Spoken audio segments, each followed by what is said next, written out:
सास बहू का प्यार, सच्ची सीख।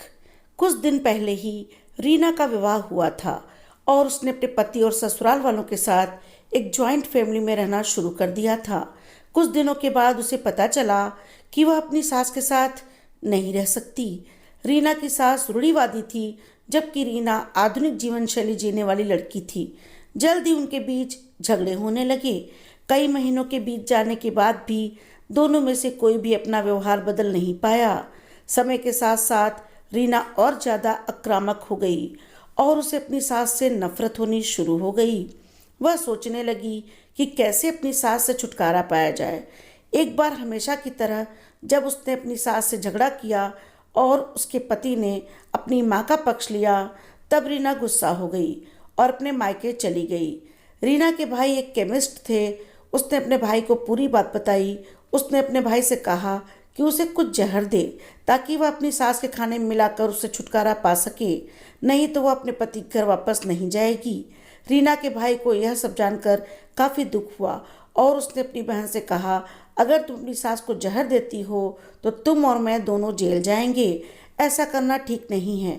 लेकिन रीना सुनने और समझने की हालत में नहीं थी। आखिरकार उसके भाई ने कहा, ठीक है, जैसा तुम चाहती हो वैसा ही होगा, लेकिन मैं तुम्हें जेल में नहीं देखना चाहता। उसके भाई अंदर से पाउडर लाए और कहा, हर दिन जब तुम दोपहर का भोजन या रात का भोजन करती हो तो अपनी सास के खाने में इसे मिला देना। इससे धीरे धीरे कुछ महीनों में वो मर जाएगी और लोग सोचेंगे कि वह प्राकृतिक रूप से मरी है। उन्होंने यह भी कहा, क्योंकि किसी को तुम पर शक नहीं होना चाहिए, इसलिए आज से तुम अपनी सास के साथ नहीं लड़ोगी, बल्कि तुम उनकी देखभाल करोगी, भले ही वो कुछ भी कहें। तुम गुस्से से बात नहीं करोगी और हमेशा शांत रहोगी। रीना सहमत हो गई और अपने ससुराल वापस आ गई और अपने भाई की सलाह के अनुसार उसने अपनी सास के खाने में पाउडर मिक्स करना शुरू कर दिया और बड़े ही प्यार के साथ बात करना शुरू कर दिया। समय बीतने के साथ साथ रीना की सास का नेचर भी बदलना शुरू हो गया। क्योंकि रीना अपनी सास की बहुत देखभाल करने लगी थी, इसलिए उसकी सास भी उसके प्रति विनम्र होने लगी और प्यार से बातें करने लगी।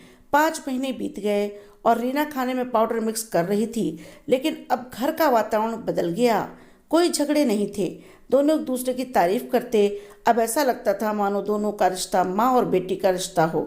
अब रीना को चिंता होने लगी कि पाउडर की वजह से उसकी सास जल्द ही मर सकती है।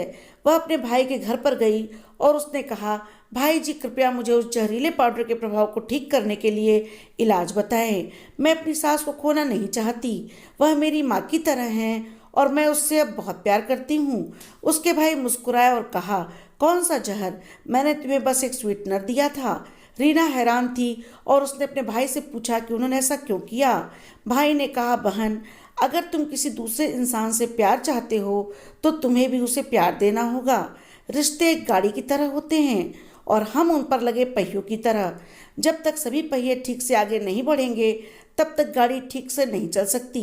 इसी बात का एहसास दिलाने के लिए मैंने ऐसा किया और तुम्हें ऐसा किया और तुम्हें अपनी सास के प्रति नम्र रहने को कहा। तुम्हारी अच्छाई देखकर उन्होंने भी अपने आप को बदला और तुम्हें समझना शुरू किया। तुम दोनों ने एक दूसरे के लिए अपने आप को बदला। यही कारण है कि तुम अपनी सास के लिए आज मेरे पास भागते हुए आई हो। रीना अपने भाई की बात समझ गई, परंतु क्या आपने समझा? दोस्तों, अगर आज की कहानी आपको पसंद आई हो तो कृपया मेरा चैनल सब्सक्राइब करें और वीडियो को लाइक और शेयर करना ना भूलें। धन्यवाद।